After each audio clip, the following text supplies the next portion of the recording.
We continue our KXLY4 team coverage now of that police shooting in Coeur d'Alene. Aaron Luna anchoring it all live for us tonight. And Aaron, the officer who was shot, Charles Hatley, was new to the patrol. You're absolutely right, Nadine. He was new to patrol, but not new to law enforcement. He had been a detention officer in Kootenai County for the last 4 years, so you can imagine that put him in a very good position to transition to that patrol. Our Caroline Flynn has been talking to instructors throughout the day to find out what goes into that type of training. And we know that Officer Hatley was in a field training officer car when that shooting happened. So Caroline, tell us a little bit more about what that is and a little bit of background on some of his training.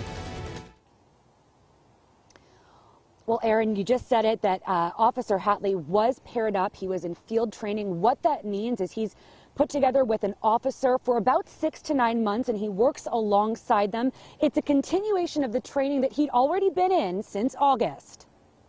We learned today that Officer Hatley graduated in December from here, the basic training academy for officers in North Idaho. And the 2 months since have been quite busy for him. They return to their departments, and then they have to go through a field training program. So they're assigned a field training officer or a series of field training officers, and once that's completed, then they can apply for certification as a peace officer in Idaho. Fred Swanson was Officer Hatley's instructor for his 15.5 weeks at basic training.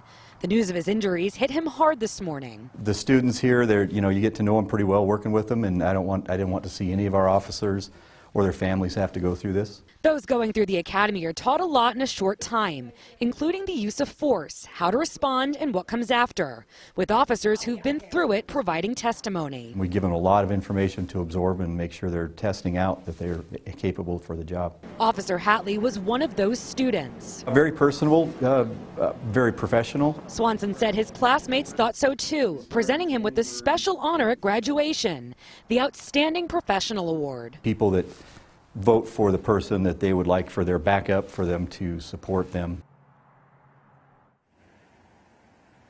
And now the Basic Training Academy said students that are taking part in it right now are obviously very interested and following the developments very closely, as Officer Hatley was in their seat just 2 months ago. The academy is a part of the North Idaho College, as you saw in the story, and they have a critical response team that is meeting with students in the coming days to just walk them through and help them through this obviously very scary thing that happened last night to Officer Hatley. And their thoughts and prayers, of course, are with him and his family. Live from the Coeur d'Alene Police Department tonight, I'm Caroline Flynn, KXLY4 News. Caroline, thank you. A stark reminder that the officers put themselves in harm's way to keep us safe.